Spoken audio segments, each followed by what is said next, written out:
τη στιγμή που ένας άγνωστος άφησε ένα λεπτό φάκελο στο τραπέζι μου στο καφέ και ψιθύρισε «Θα το χρειαστείς απόψε», ήξερα ότι η ήσυχη ζωή μου επρόκειτο να τελειώσει. Το καφέ βρισκόταν στην άκρη της πόλης, εκεί που ο αυτοκινητόδρομος στένευε σε 2 λωρίδες και τα πεύκα πίεζαν ασφικτικά και από τις 2 πλευρές. Ερχόμουν εκεί κάθε Πέμπτη απόγευμα από τότε που πέθανε ο άντρας μου, γιατί μύριζε ψημένα μήλα και παλιό ξύλο, και επειδή ο ιδιοκτήτης δεν με ρωτούσε ποτέ πώς τα πήγαινα πριν συνεχίσει η ιστορία, πες μας από ποιο μέρος μας βλέπεις και τι ώρα πάμε τώρα να συνεχίσουμε με την ιστορία μας. Εκείνη τη μέρα ήμουν εκεί με το γιο μου, τον Πέτρο, και τη γυναίκα του, τη Θεοχτίστη, που κάθονταν απέναντί μου σε ένα καναπέ γυαλισμένο από δεκαετίες αγκώνων και συζητήσεων. Έξω από το παράθυρο, ο ουρανός της Αρκαδίας κρεμόταν χαμηλά και γκρίζος, όπως πάντα στα τέλη του φθινοπόρου. Μέσα, η Θεοκτίστη ανακάτευε το τσάι της χωρίς να το πίνει, με το κουτάλι να χτυπάει στο φλιτζάνι με έναν ρυθμό που έκανε τους ώμους μου να σφίγγονται.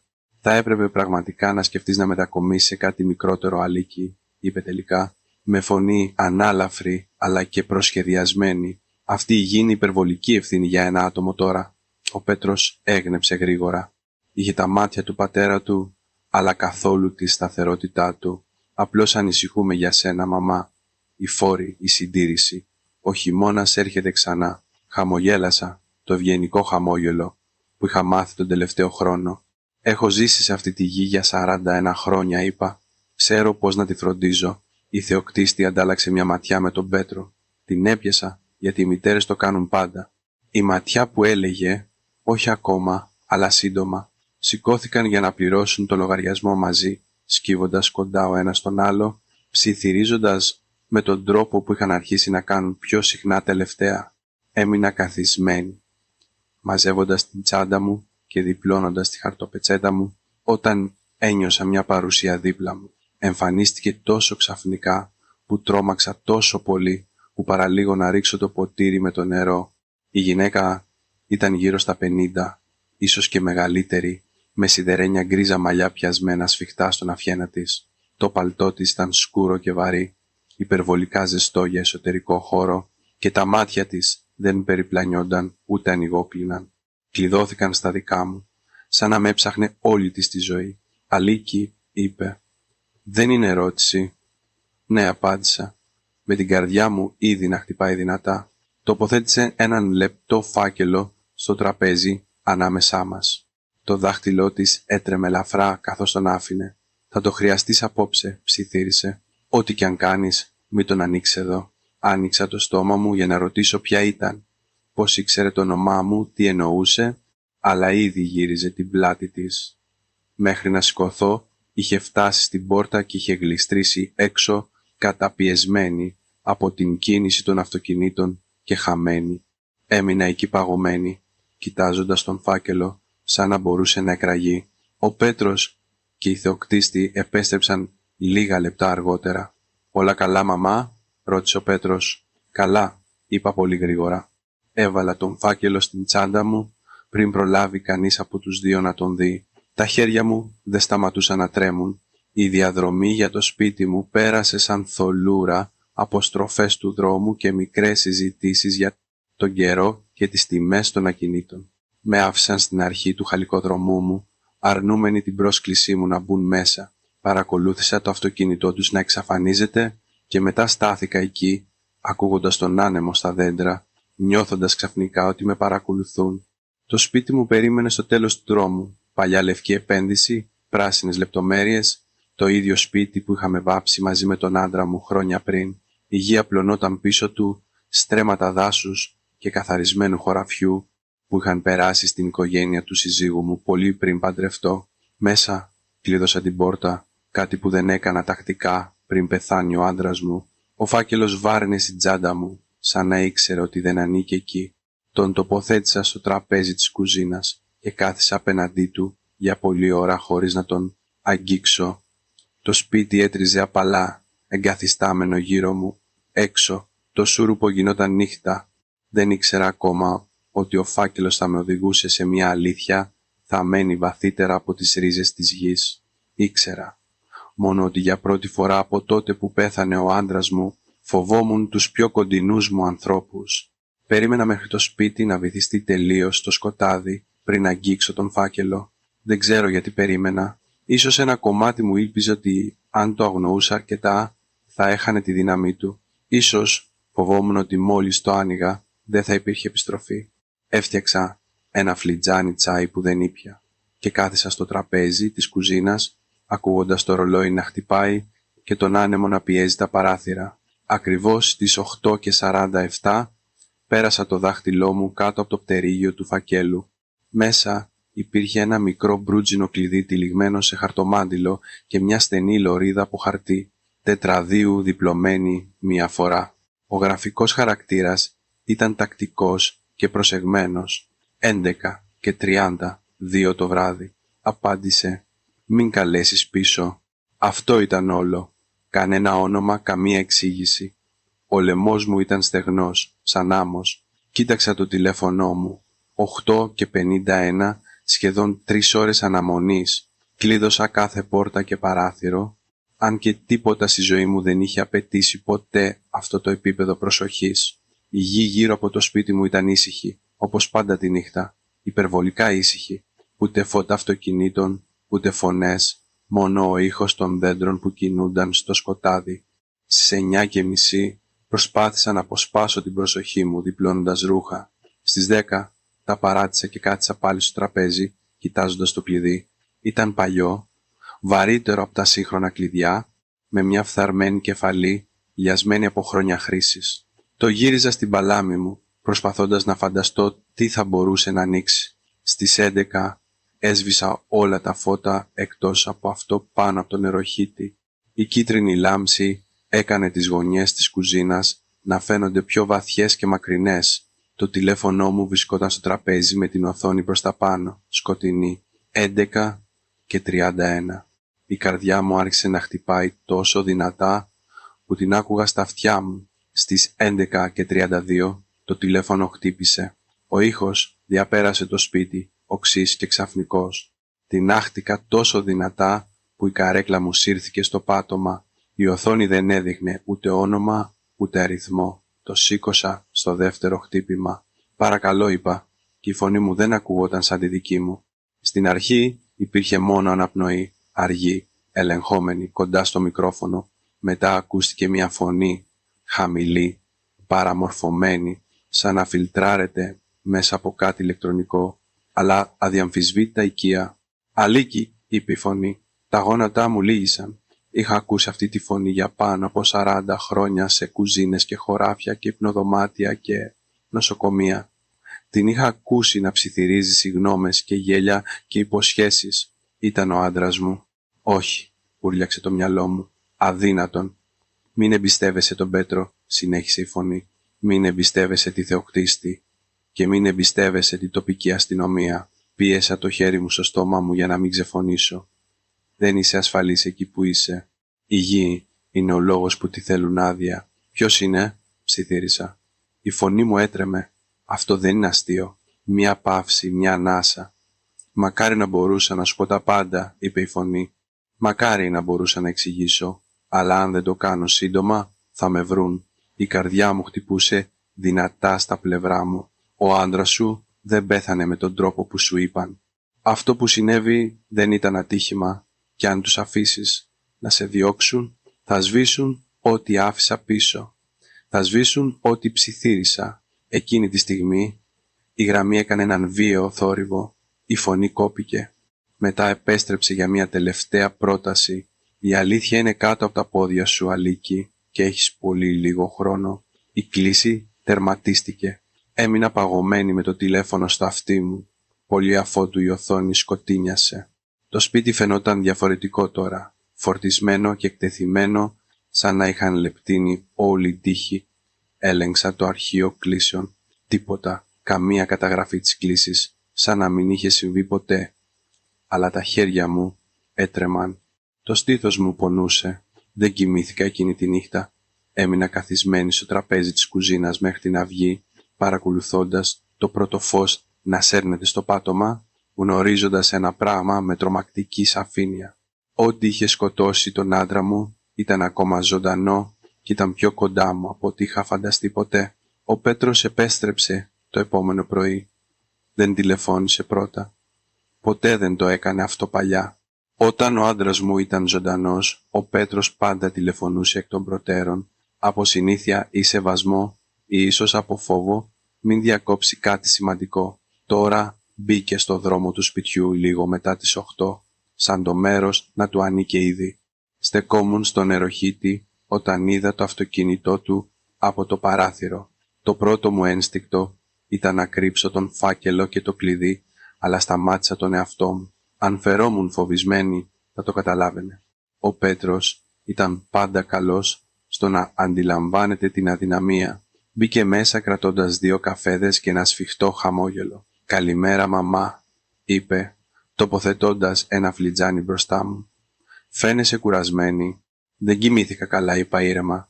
Κάθισα απέναντί μου, κοιτάζοντας γύρω στην κουζίνα, σαν κάποιος που κάνει μια σιωπηλή επιθεώρηση. Τα μάτια του έμειναν στην πόρτα του παλιού γραφείου του άντρα μου για 1 δευτερόλεπτο. «Παραπάνω. Πρέπει να μιλήσουμε», είπε. «Περίμενα.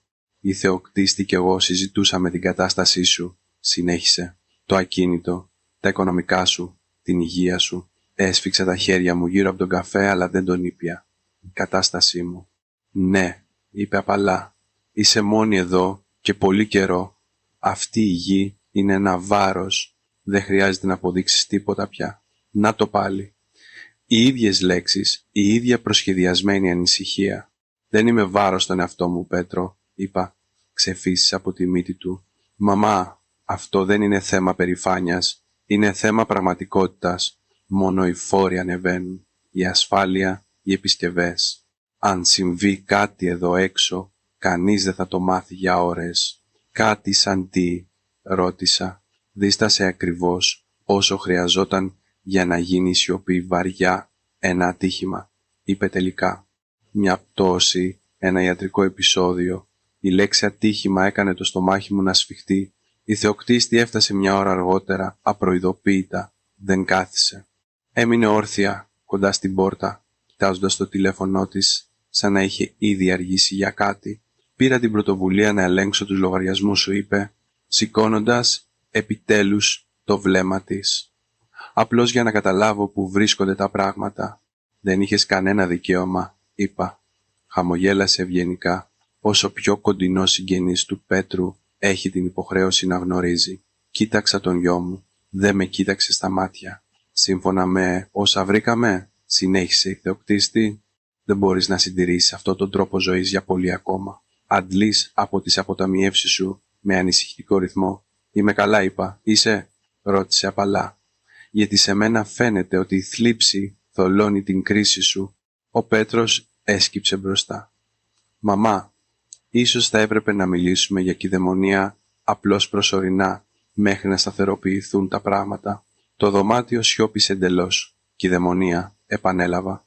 «Είναι απλώς μια νομική διασφάλιση», είπε γρήγορα η Θεοκτίστη, «για να σε προστατεύσουμε, για να βεβαιωθούμε ότι οι αποφάσεις λαμβάνονται προς το συμφέρον σου». Η καρδιά μου άρχισε να χτυπάει δυνατά.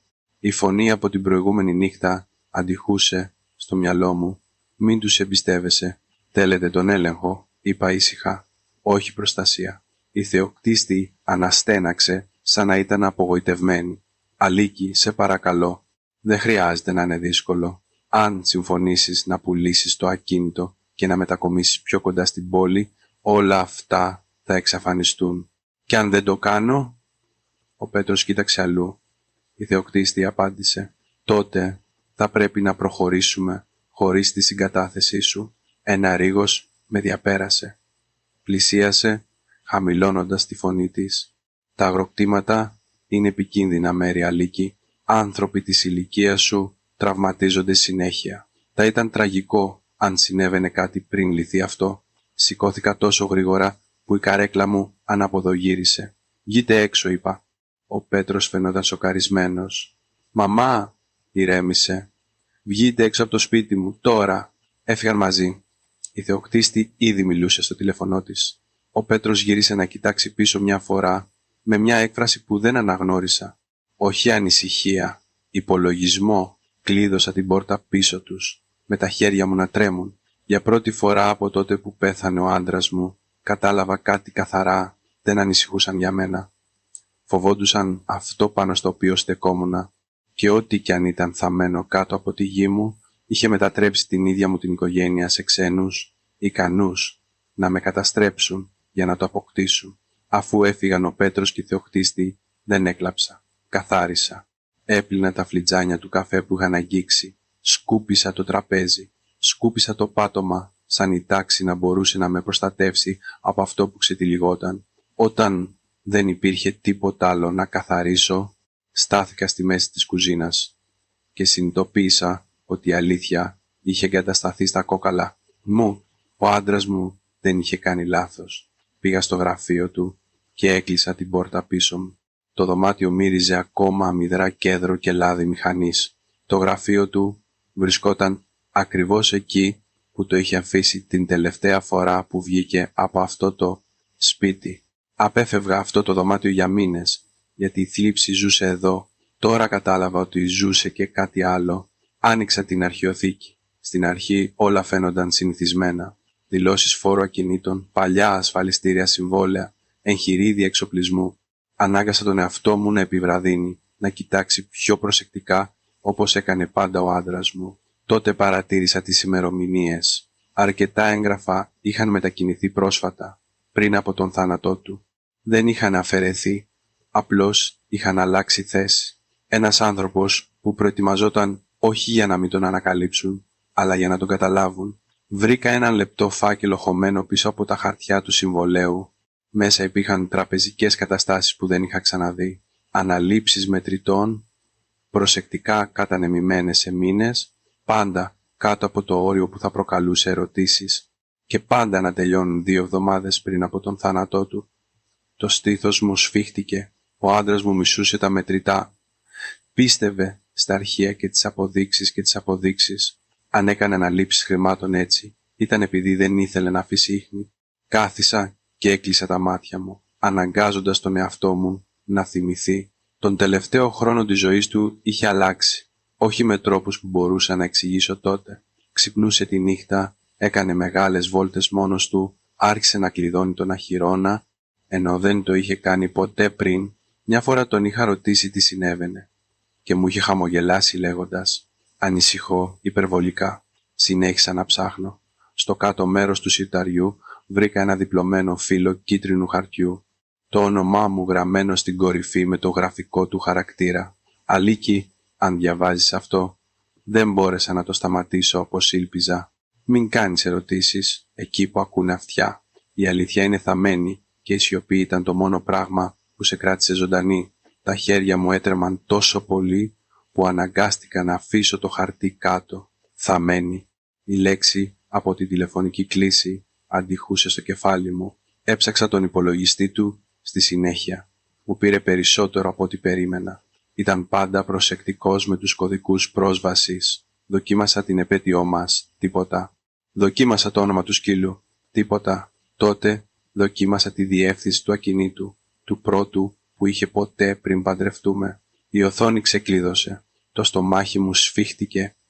Υπήρχαν email που είχε αρχιοθετήσει αντί να διαγράψει. Αλληλογραφία με έναν δικηγόρο ποινικής υπεράσπισης σε άλλη πόλη.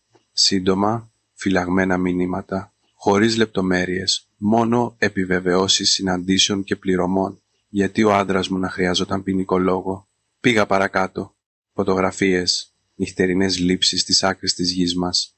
Ίχνη ελαστικών που δεν αναγνώριζα. Ένα τμήμα του δάσους κοντά στην παλιά πλαγιά, που πάντα μου έλεγε να μην περπατάω μόνη.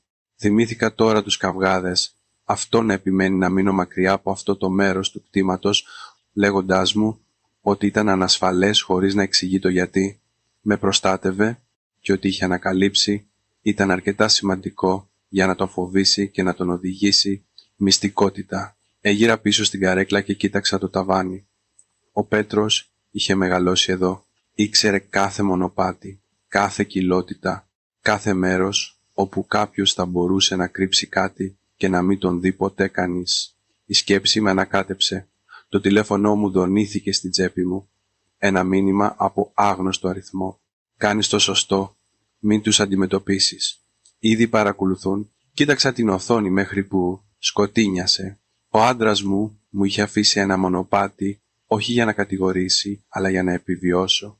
Και για πρώτη φορά κατάλαβα ότι ο άντρας που αγαπούσα είχε μπει στο κίνδυνο μόνος του για να μην χρειαστεί να το κάνω εγώ. Τώρα αυτός ο κίνδυνος ήταν δικός μου και η γη κάτω από τα πόδια μου δεν ήταν πλέον απλό σπίτι. Ήταν αποδεικτικό στοιχείο. Δεν βγήκα έξω για το υπόλοιπο της ημέρας. Παρακολουθούσα τη γη μέσα από τα παράθυρα, τη γραμμή των δέντρων, την πλαγιά πίσω από το βόρειο χωράφι, την έκταση γης που ο άντρας μου πάντα μου έλεγε να αποφεύγω μετά το σούρουπο. Για χρόνια νόμιζα ότι ήταν ανησυχία για την ασφάλειά μου. Τώρα ήξερα ότι ήταν κάτι εντελώς άλλο. Αργά το απόγευμα, ένα φορτηγό που δεν αναγνώρισα πέρασε αργά από την άκρη του δρόμου μου. Δεν μπήκε μέσα, δεν σταμάτησε, απλώς πέρασε και εξαφανίστηκε στο δρόμο, αλλά επέστρεψε μια ώρα αργότερα. Τότε κατάλαβα το μήνυμα. Ήδη παρακολουθούν. Λίγο μετά το ηλιοβασίλεμα, το τηλέφωνό μου χτύπησε ξανά. Αυτή τη φορά η φωνή δεν ήταν παραμορφωμένη. «Αν είστε μόνοι, μην το κλείσετε», είπε ο άντρας ήσυχα. «Ποιος είστε?» ρώτησα. «Κάποιος που εμπιστευόταν ο σύζυγός σας όταν του τελείωσαν οι επιλογές. Το όνομά μου είναι Γρηγόρης. Δεν μπορώ να μείνω πολύ. Έμεινα παγωμένη στη μέση του σαλονιού. Μου είπε ότι αν του συνέβαινε κάτι, θα έπρεπε να σε παρακολουθώ μέχρι να είσαι έτοιμη να δεις την αλήθεια. Μου είπε επίσης ότι ο γιος σου δεν θα περίμενε για πάντα». Έκλεισα τα μάτια μου. «Πες μου, υπάρχει μια σύραγγα υπηρεσίας κάτω από το κτήμα σου», είπε ο Γρηγόρης. «Παλαιότερη από το σπίτι. Χτίστηκε δεκαετίες πριν και αργότερα επεκτάθηκε. Συνδέεται με φυσικούς βραχώδεις θαλάμους που δεν χαρτογραφήθηκαν ποτέ. Οι περισσότεροι άνθρωποι δεν θα την έβρισκαν ποτέ. Η καρδιά μου χτυπούσε δυνατά. Ο Πέτρος την βρήκε χρόνια πριν. Συνειδητοποίησε ότι θα μπορούσε να κρύψει πράγματα που κανείς δεν θα έψαχνε, πράγματα που θα μπορούσαν να μετακινηθούν αθόρυβα και να εξαφανιστούν το ίδιο γρήγορα. «Τι πράγματα?» ψιθύρισα. «Παράνομες αποστολές, αποθήκευση, μεταφορές. Η γη το έκανε τέλειο, απομονωμένο, ιδιωτικό, προστατευμένο από την οικογενειακή πίστη», γλίστρισα σε μια καρέκλα. «Ο σύζυγός σου ανακάλυψε σημάδια δραστηριότητας περίπου 2 χρόνια πριν. Οχήματα εκεί που δεν θα έπρεπε, φρέσκα ίχνη μετά από βροχή, εξοπλισμός που μετακινούνταν τη νύχτα. Ακολούθησε το μονοπάτι μέχρι που τον οδήγησε κάτω από τη γη. Θυμήθηκα τις νύχτες που ερχόταν αργά, καλυμμένος με χώμα, ισχυριζόμενος ότι επισκέβαζε ένα πρόβλημα αποχέτευσης. Θυμήθηκα τον φόβο στα μάτια του όταν εμφανίζονταν φώτα αυτοκινήτων κοντά στα δέντρα. «Κατέγραψε τα πάντα», συνέχισε ο Γρηγόρης. «Φωτογραφίες, ώρες, ονόματα». Προσπάθησε να το σταματήσει αθόρυβα. Αντιμετώπισε τον Πέτρο. Η ανάσα μου κόπηκε. Ο Πέτρος υποσχέθηκε να το σταματήσει, να αποχωρήσει. Αλλά μόλις μπει σε κάτι τέτοιο, δεν υπάρχει αποχώρηση. Τα χέρια μου σφίχτηκαν σε γροθιές. Ο σύζυγός σου αρνήθηκε να σιωπήσει. Τότε αποφάσισαν ότι ήταν πρόβλημα. Οι λέξεις έπεσαν σαν πέτρες. Δεν πνίγηκε. «Το αυτοκίνητό του το έβγαλαν από το δρόμο», είπε ο Γρηγόρης. «Τον ακολουθούσα από απόσταση. Δεν μπόρεσα να φτάσω εγκαίρος. Ένιωσα κάτι μέσα μου να σπάει. Όχι δυνατά, ήσυχα. Όπως σπάει η πέτρα υποπίεση». «Γιατί μου το λες τώρα?» ρώτησα. «Επειδή κινούνται γρηγορότερα. Θέλουν η γη να πουληθεί. Μόλις αλλάξει χέρια, οι σύραγγες θα εξαφανιστούν κάτω από άδειες και κατασκευές. Αποδεικτικά στοιχεία θαμμένα για πάντα». Σκέφτηκα τον Πέτρο στην κουζίνα μου να μιλάει για ατυχήματα, τη θεοκτίστη να αναφέρει την κυδαιμονία. Ο συγχρονισμός δεν ήταν σύμπτωση. «Τι θέλουν από μένα?» ρώτησα. «Σε θέλουν εκτός, είτε συμμορφωμένοι, είτε απομακρυσμένοι. Ο σύζυγός σου κέρδισε χρόνο πεθαίνοντας. Εσύ κέρδισες περισσότερο χρόνο μη πουλώντας ακόμα, αλλά η υπομονή τους τελειώνει. Η κλίση τελείωσε απότομα». Έμεινα εκεί καθισμένη για πολλή ώρα αφότου η γραμμή έκλεισε. Το σπίτι φαινόταν μικρότερο τώρα, η τύχη λεπτότερη, το πάτωμα κάτω από τα πόδια μου όχι πλέον σταθερό. Πήγα στο πίσω παράθυρο και κοίταξα τη γη που απλωνόταν στο σκοτάδι, 41 χρόνια είχα περπατήσει σε αυτό το κτήμα, πιστεύοντας ότι κρατούσε αναμνήσεις και ρίζες και ασφάλεια. Τώρα ήξερα ότι κρατούσε κάτι άλλο, κάτι δηλητηριώδες, και η πιο τρομακτική αλήθεια από όλες εγκαταστάθηκε στο στήθος μου. Ο κίνδυνος δεν ήταν κρυμμένος στο έδαφος. Ήταν το γεγονός ότι ο ίδιος μου ο γιος το είχε επιλέξει αντί για την οικογένειά του και δεν θα σταματούσε αν κάποιος δεν τον ανάγκαζε. Το χτύπημα στην πόρτα ήρθε λίγο μετά τα μεσάνυχτα. Όχι δυνατό, όχι επίγον.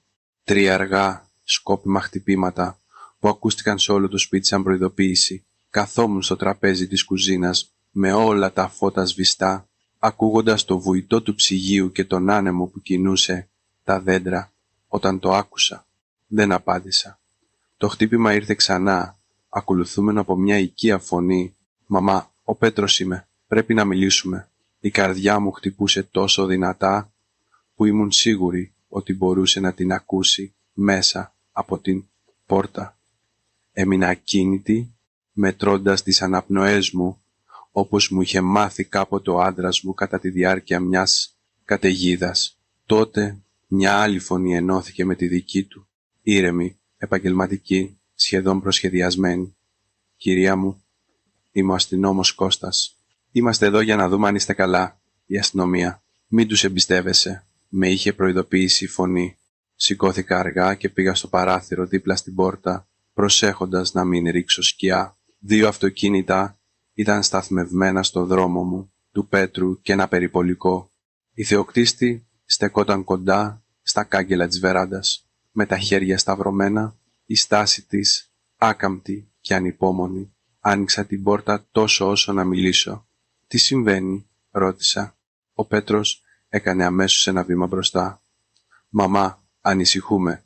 Δεν απαντάς στις κλήσεις. Η θεοκτίστη λέει ότι συμπεριφέρεσαι σαν να έχει σύγχυση. Μιλάς για πράγματα που δεν βγάζουν νόημα».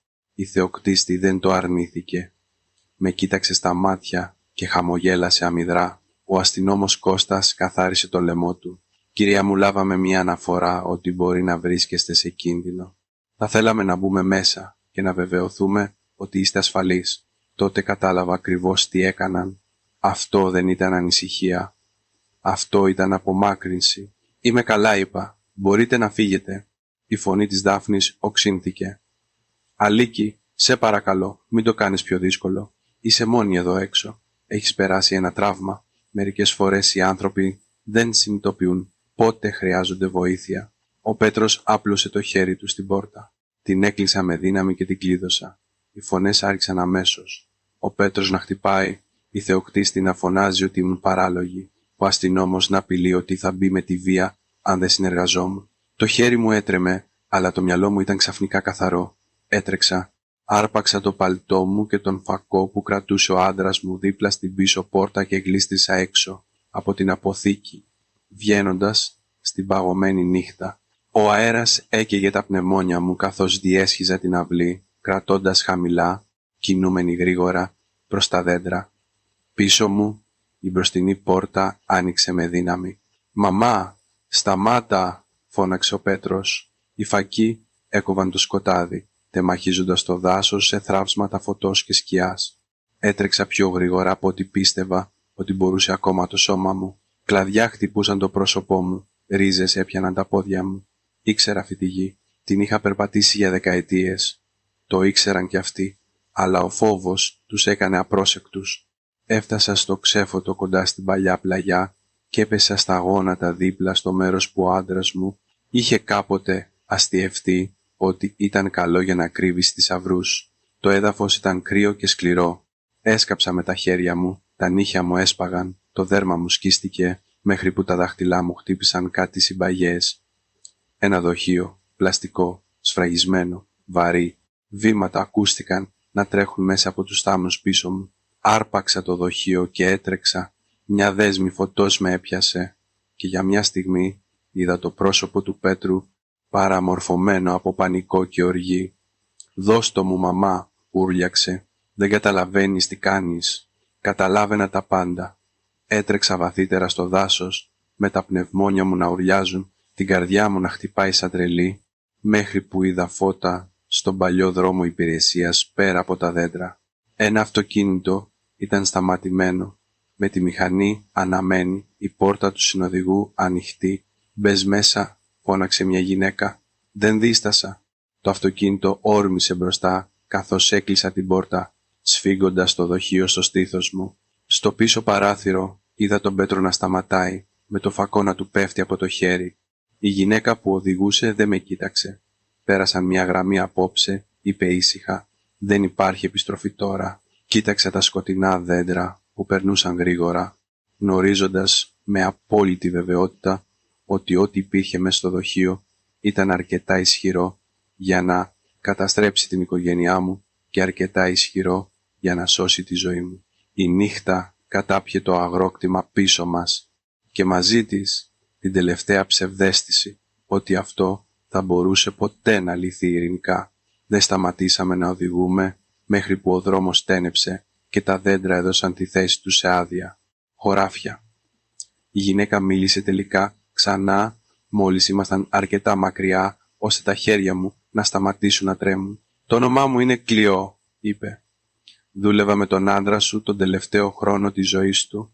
Όχι επίσημα, ανεπίσημα». Κράτησε το δοχείο πιο σφιχτά. «Τι έχει μέσα?» «Όλα όσα δεν αντέχουν να χάσουν». Σταμάτησε στο πάρκινγκ ενός κλειστού μοτέλ στην άκρη του δρόμου και έσβησε τη μηχανή.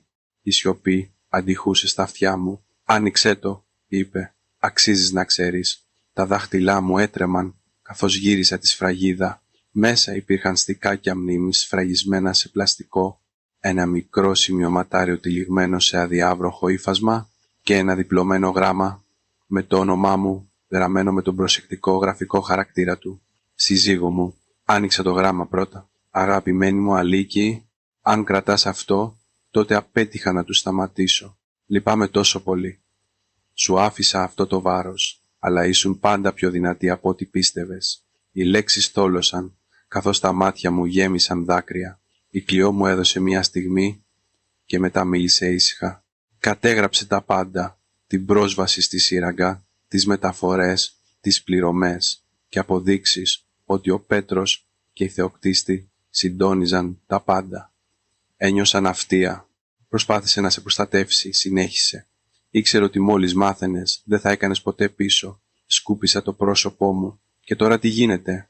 «Τώρα στείνουμε την παγίδα». Το σχέδιο διαμορφώθηκε γρήγορα γιατί δεν υπήρχε χρόνος για δισταγμό. Ο Πέτρος και η Θεοκτίστη θα ερχόταν για το δοχείο. Είχαν περάσει πάρα πολλές γραμμές για να σταματήσουν τώρα. Θα ήθελαν τον έλεγχο πίσω, η σιωπή να αποκατασταθεί. Θα τους δίναμε την ευκαιρία. Μέχρι το πρωί ένα μήνυμα στάλθηκε από το τηλέφωνό μου. «Θα επιστρέψω ό,τι πήρα. Συνάντηση στο σπίτι απόψε. Ελάτε μόνοι». Ήξερα ότι δεν θα ερχόνταν μόνοι, αλλά θα ερχόνταν. Εκείνο το βράδυ στεκόμουν ξανά στην κουζίνα μου, στο ίδιο μέρος όπου είχαν αρχίσει όλα. Το σπίτι ήταν σκοτεινό, εκτός από ένα φως οροφής. Το δοχείο βρισκόταν στο τραπέζι, ορατό και δελεαστικό. Η καρδιά μου χτυπούσε δυνατά, αλλά η φωνή μου ήταν σταθερή όταν ακούστηκε το χτύπημα. Ο Πέτρος, μπαίνοντας πρώτος, το πρόσωπο του χλωμό, τα μάτια του να πετάγονται εδώ και εκεί.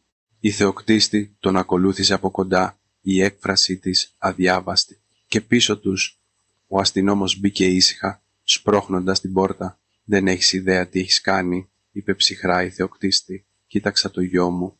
Σκότωσες τον πατέρα σου». Ο Πέτρος κούνησε το κεφάλι του βία. «Δεν το ήθελα. Υποτίθεται ότι θα τον τρόμαζε τόσο ώστε να σταματήσει».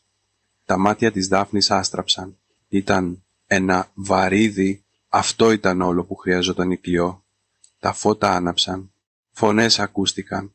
Πόρτες άνοιξαν με δύναμη. Ομοσπονδιακοί πράκτορες πλημμύρισαν το δωμάτιο με τα όπλα τραβηγμένα. Όλοι στο έδαφος. Τα χέρια εκεί που μπορούμε να τα δούμε. Ο αστυνόμος πάγωσε. Η Θεοκτίστη ούρλιαξε. Ο Πέτρος κατέρευσε στα γόνατα. Έμεινα εντελώς ακίνητη καθώς τους ακινητοποιούσαν, χειροπέδες να κουμπώνουν, καρποί να σφίγγονται πίσω από τις πλάτες τους.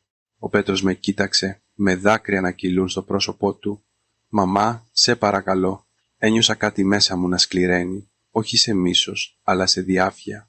«Εσύ το επέλεξες αυτό», είπα ήσυχα. «Όχι εγώ. ούτε ο πατέρας σου. Καθώς τον απομάκρυναν, δεν αντιστάθηκε. Κοίταξε πίσω μόνο μια φορά, σαν ένα παιδί που τελικά συνειδητοποίησε ότι θα υπήρχαν συνέπειες. Όταν το σπίτι άδειασε ξανά, κάθισα βαριά. Η Κλειό στάθηκε δίπλα μου. Σου άφησε μια τελευταία προστασία. Μου έδωσε ένα έγγραφο που έβγαλε από το δοχείο, ένα καταπίστευμα που είχε δημιουργηθεί στο όνομά μου μήνες πριν από τον θάνατό του, κεφάλαια που είχαν παραμεριστεί, νομικές διασφαλίσεις που ενεργοποιούνταν αν η γη απειλούνταν. Τα είχε σκεφτεί όλα, ψιθύρισα. Σε εμπιστεύτηκε να το τελειώσεις, είπε. Έξω, οι σιρήνες σιγά χάνονταν. Ο εφιάλτης δεν είχε τελειώσει ακόμα, αλλά η αλήθεια δεν ήταν πλέον θαμμένη και για πρώτη φορά από τότε που πέθανε ο άντρας μου, ένιωσα κάτι σαν δικαιοσύνη να αρχίζει να αναπνέει. Το σπίτι φαινόταν άδειο αφότου έφυγαν. Όχι ήσυχο με το γαλήνιο τρόπο, αλλά αδιασμένο, σαν να του είχαν αποσπάσει κάτι ζωτικό. Έμεινα μόνη στο τραπέζι της κουζίνας για πολλή ώρα αφότου έφυγαν οι πράκτορες, κοιτάζοντας το σημείο όπου ο γιος μου είχε σταθεί με χειροπέδες, ανίκανε να συμφιλιώσω τη μνήμη του αγοριού που μεγάλωσα με τον άνδρα που είχε επιλέξει το κέρδος, αντί για το αίμα. Η αυγή ήρθε αργά, χλωμό φως να χύνεται στις ανίδες του πατώματος. Συνειδητοποίησα ότι είχα επιβιώσει τη νύχτα. Αυτό έμοιαζε με ένα επίτευγμα που δεν ήξερα πώς να ονομάσω. Οι εβδομάδες που ακολούθησαν κινήθηκαν με μια παράξενη ένταση. Καταθέσεις, δικηγόροι, ερευνητές που περπατούσαν τη γη μου με χάρτες και εξοπλισμό. Οι σύραγγες σφραγίστηκαν και καταγράφηκαν. Αυτό που είχε δηλητηριάσει το έδαφος κάτω από το σπίτι μου εκτέθηκε επιτέλους στον αέρα. Ο Πέτρος κατηγορήθηκε. Η θεοκτίστη έλαβε μια μακρύτερη λίστα κατηγοριών από ό,τι περίμεναν και οι δύο. Ο αστυνόμος παραιτήθηκε πριν φτάσει το κατηγορητήριο στο γραφείο του. Δεν παραβρέθηκα στην πρώτη ακρόαση. Δεν ήμουν έτοιμη να δω το γιο μου πίσω από γυαλί. Ανταυτού περπατούσα τη γη. Περπατούσα τα χωράφια την Ανατολή. Στεκόμουν στην άκρη του δάσους, ακούγοντας τα πουλιά να επιστρέφουν σε μέρη που κάποτε ένιωθα ότι με παρακολουθούσαν.